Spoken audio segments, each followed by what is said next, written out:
Salut à tous, on se retrouve pour l'épisode 1383 du Zap Image. On commence tout d'abord avec quelques infos sur la première ligue et on va parler de Gundogan. Le milieu allemand est élu joueur du mois de janvier en PL. Donc il a disputé quand même 6 matchs en première ligue avec l'équipe de Manchester City courant mois dernier. Et 5 buts pour lui, c'est pas mal, 5 buts pour un milieu de terrain. Donc félicitations à Gundogan. Et le meilleur entraîneur, donc c'est aussi quelqu'un qui appartient à Manchester City, c'est Pep Guardiola. Et c'est officiel, il est élu entraîneur du mois de janvier en première ligue.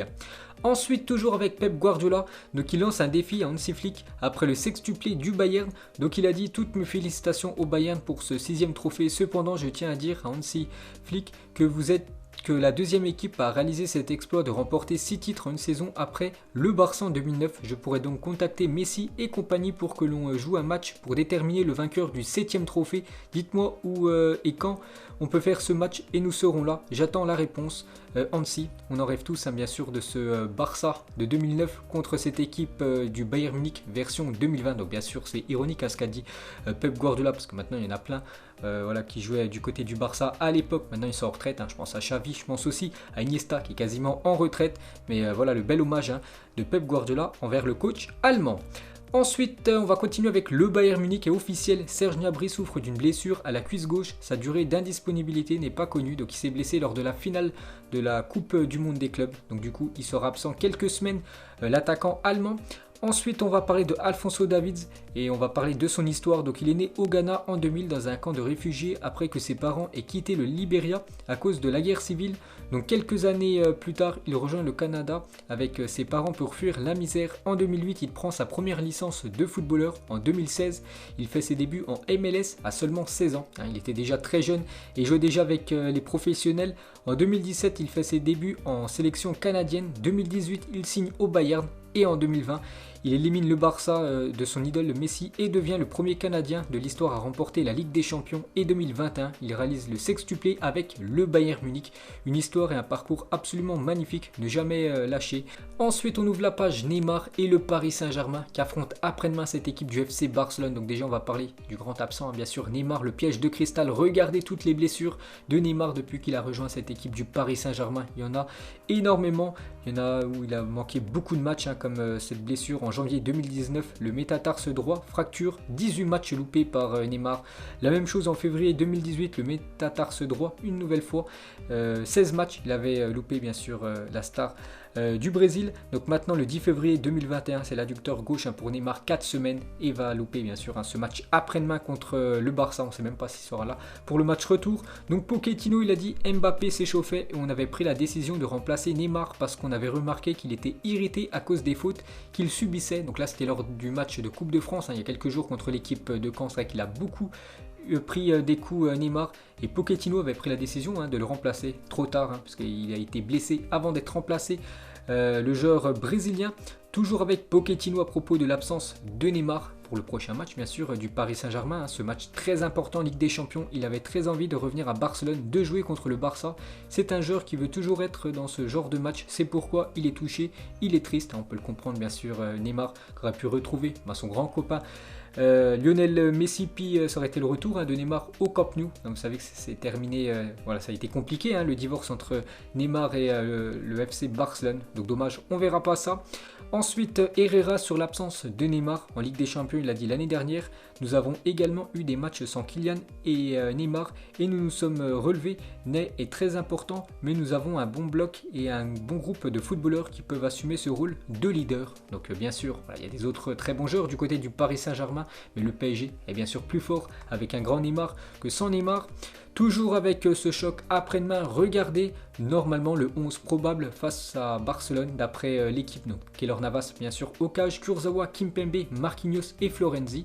Donc Paredes et Idrissa Gueye devraient commencer en tant que sentinelle. Verratti en numéro 10, Sarabia devant à la place d'Angel Di Maria, Icardi et Kylian Mbappé. Donc ça devrait être ça normalement la compo pour l'équipe du PSG.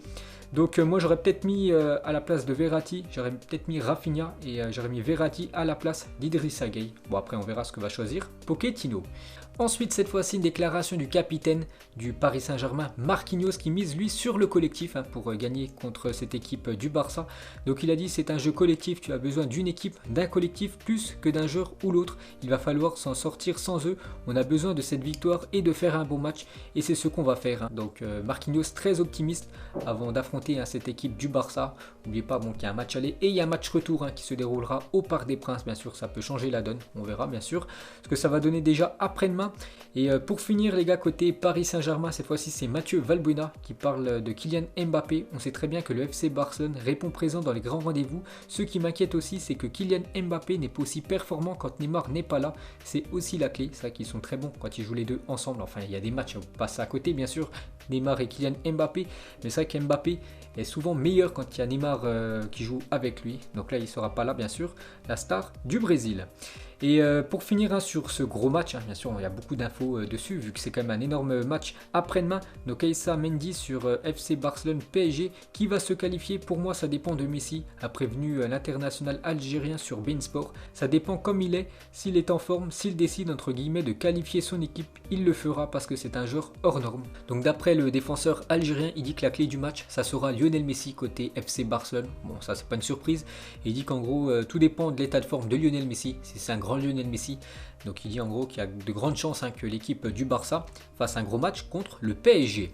Ensuite, toujours avec la Coupe d'Europe, on va parler de Sébastien Haller sur l'oubli de l'Ajax pour son inscription à la liste de l'Europa League pour cette deuxième partie de saison. Il a dit j'ai discuté avec la personne responsable de l'erreur, c'est douloureux, mais nous ne faisons-nous pas tous des erreurs? Je suis le premier à admettre que j'en fais en tant qu'être humain ou footballeur. Donc pour lui, il pardonne à la personne qui a oublié de l'inscrire sur la liste des joueurs qui pouvaient jouer, bien sûr, le reste de l'Europa League. Ensuite, des nouvelles d'Anthony Martial. Donc Manchester United songerait à vendre Anthony Martial dès cet été. Le Français est cette saison moins performant que Marcus Rashford et Edinson Cavani, l'ancien parisien. Sa valeur est estimée à 55 millions d'euros d'après les journaux britanniques. Donc voilà, il pourrait quitter cette équipe de Manchester. Anthony Martial, donc affaire à suivre.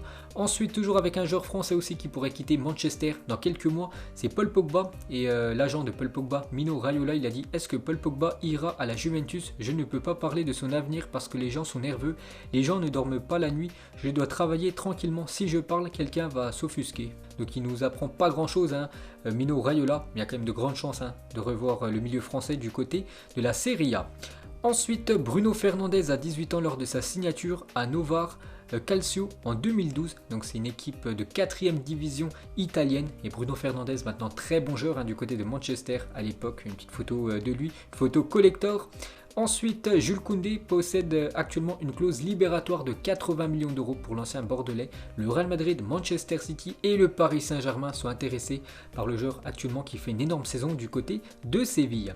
Ensuite, Maxime Saada, le patron de Canal+, est dit favorable à une Ligue 1 à 16 ou 18 équipes. Actuellement, c'est 20 équipes. Les discussions sont en cours avec la LFP. Ce nouveau format pourrait dégager plus de place en vue d'une réforme de la Ligue des Champions. Donc en gros, il pourrait tout simplement réduire le nombre d'équipes dans le championnat français. 18 comme en Allemagne ou 16. Bon là, ce serait vraiment très peu. Moi, je trouve que 20 équipes, c'est très bien. Voilà, il y a plus de matchs. Donc nous, on adore regarder le football. Donc c'est mieux. Donc on verra les gars, quelle décision va prendre la LFP dans quelques mois. Ensuite, on va parler de Cristiano Ronaldo a maintenant dépassé les 500 millions d'abonnés sur ses comptes Instagram, Facebook et Twitter. Voilà, c'est la première personne de la planète à dépasser plus de 500 millions d'abonnés sur les réseaux sociaux. Incroyable. Donc sur Instagram, c'est plus de 261 millions de personnes qui suivent CR7, Facebook 148 et Twitter 91 millions de personnes suivent Cristiano Ronaldo. Il est la première personne à franchir ce cap. L'attaquant portugais, toujours avec lui, donc Cristiano Ronaldo, le départ d'une star de Zidane facilité par Cristiano Ronaldo. Donc là on parle d'un joueur actuellement, il est en difficulté du côté du Real Madrid depuis quelques mois, c'est Marcelo. Et selon les informations de Calcio Mercato, le Real Madrid n'aurait formulé aucune offre de prolongation à Marcelo qui voit son contrat arriver à son terme en 2022. Afin d'éviter de le voir partir gratuitement là, en 2022. Le club espagnol aurait l'intention de le vendre cette année et un club en particulier serait prêt à l'accueillir. Le média italien indique que la Juventus aurait l'intention de formuler une offre lors du prochain mercato estival. Le défi italien ne déplairait pas à Marcelo qui souhaiterait évoluer aux côtés de son ancien coéquipier au Real Madrid, bien sûr Cristiano Ronaldo.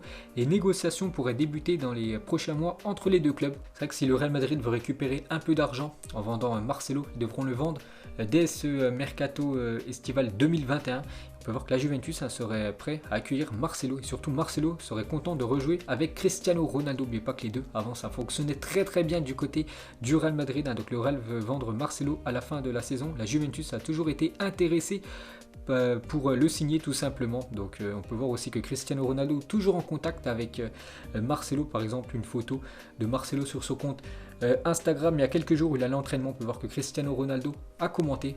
Ensuite une déclaration de Islam Slimani, l'attaquant lyonnais. Il a dit: Lyon c'est une ville avec beaucoup d'Algériens, beaucoup d'Arabes, je me sens comme en Algérie. Donc tout va bien actuellement pour Slimani du côté de Lyon. Ensuite le LOSC et Marcelo Bielsa se retrouvent au conseil des prud'hommes aujourd'hui, donc c'était vendredi avant-hier. Bielsa espère toucher 19 millions d'euros après son licenciement en décembre 2017, jugé abusif. Donc ça pourrait être le jackpot quand même pour Marcelo Bielsa. Donc dès que j'en sais plus ce qui va se passer dans ce dossier, je vous dirai tout ça. Ensuite un petit coup d'œil au programme de la journée, donc ça joue partout. Aujourd'hui, que ce soit en Ligue 1, en Première Ligue, en Liga, en Serie A et en Bundesliga. Donc par exemple en Ligue 1 ce soir, Bordeaux reçoit l'équipe de Marseille. En Première Ligue, il y a aussi un beau Arsenal Leeds United. En Liga, le Real Madrid joue cet après-midi contre l'équipe de Valence. Un énorme match. Il y a aussi quelques matchs en Serie A, dont je sais pas, par exemple l'équipe de l'Inter qui reçoit ce soir l'équipe de la Lazio. Ensuite, regardez les joueurs de Ligue 1 qui récupèrent le plus de ballons dans le camp adverse en moyenne par match. Et le premier, c'est Ander Herrera, le milieu espagnol de l'équipe du Paris Saint-Germain qui récupère plus de 3 ballons en moyenne par match. Donc c'est plutôt pas mal devant Morgan Schneiderlin et Maxence Cacré. Ensuite, le directeur sportif de Rennes, donc Florian Maurice, il parle de Camavinga, le crack français.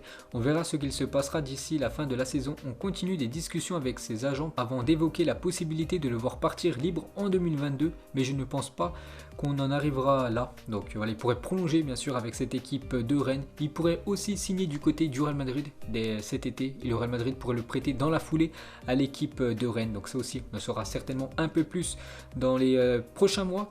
Ensuite, une photo collector de Neymar à l'époque quand il évoluait du côté de Santos, son premier club au Brésil. Une photo à l'ancienne bien sûr de la star brésilienne. Toujours avec Neymar, donc les 55 des quotidiens catalans sur Neymar et un hypothétique retour au Barça depuis 2017. Donc il y a eu beaucoup de une des journaux espagnols sur le retour de Neymar du côté du FC Barcelone. Ensuite une photo aussi d'un joueur à l'ancienne, c'est Zlatan Ibrahimovic à l'ancienne parce qu'il a vraiment une tête de genou, peut-être il devait avoir je sais pas 18-19 ans, l'attaquant suédois.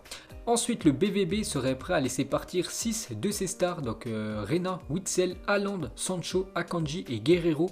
Le Borussia Dortmund va cumuler 75 millions d'euros de pertes pour cet exercice, auquel il faudra ajouter les 44 millions de pertes de la saison dernière. Donc eux aussi ont de gros problèmes financiers, cette équipe du Borussia Dortmund. Et du coup, ils pourraient laisser filer quelques pépites comme Reina, Haaland ou même Sancho, bien sûr, pour rétablir les comptes. Ensuite, une déclaration de Falcao sur Jiménez. Il a dit: il m'a rendu fou en 2013 en me posant des questions tout le match. Il m'a demandé quelle voiture j'avais, puis pourquoi les drapeaux de l'Équateur, du Venezuela et de la Colombie avaient les mêmes couleurs et si septembre s'écrivait avec un P ou sans. Donc c'était lors d'un match entre la Colombie et l'Uruguay. Donc c'était pour faire sortir de son match bien sûr Falcao. Donc il avait réussi parce que ce jour-là Falcao n'avait pas marqué. Ensuite cette fois-ci c'est Eden Hazard. Il a dit: j'espère jouer au football le plus longtemps possible et de profiter un maximum du terrain. Quand arrivera le moment de mettre un terme à ma carrière, je pourrai regarder en arrière et voir ce que j'ai accompli. Il a quand même réalisé une très belle carrière bien sûr. Eden Hazard, demi-finaliste de la Coupe du Monde. Il a remporté beaucoup de trophées avec l'équipe de Chelsea. Il a même remporté la Liga la saison dernière avec le Real Madrid. Même si actuellement c'est compliqué vu qu'il est souvent blessé. Il a aussi dit: je viens seulement d'avoir 30 ans donc tant que mon corps se sent bien, j'espère pouvoir continuer à jouer pendant 5 ou 6 ans. Donc voilà, il aimerait jouer au moins jusqu'en 2026. Eden Hazard. Ensuite, le centre d'entraînement de l'Olympique Lyonnais devrait prochainement être renommé Gérard Houllier, a déclaré Jean-Michel Aulas pour Eurosport. Il avait entraîné le club de 2005 à 2007. De plus, l'OL et Liverpool vont organiser un trophée en son nom. Et pour finir ce Zap Image, donc pour vous, à leur prime, donc ça veut dire à son meilleur niveau, pour vous, qui est le meilleur entre Kun Agüero, Suarez, Didier Drogba et Fernando Torres? Mettez-moi tout ça en commentaire. Donc moi je mettrais quand même Fernando Torres, l'attaquant espagnol, pour moi à son meilleur niveau, mais il est au-dessus des trois autres. Donc voilà les gars, la fin de ce Zap Image 1383. Donc si ça vous a plu, un petit like, on se retrouve demain pour le prochain épisode. Ciao à tous.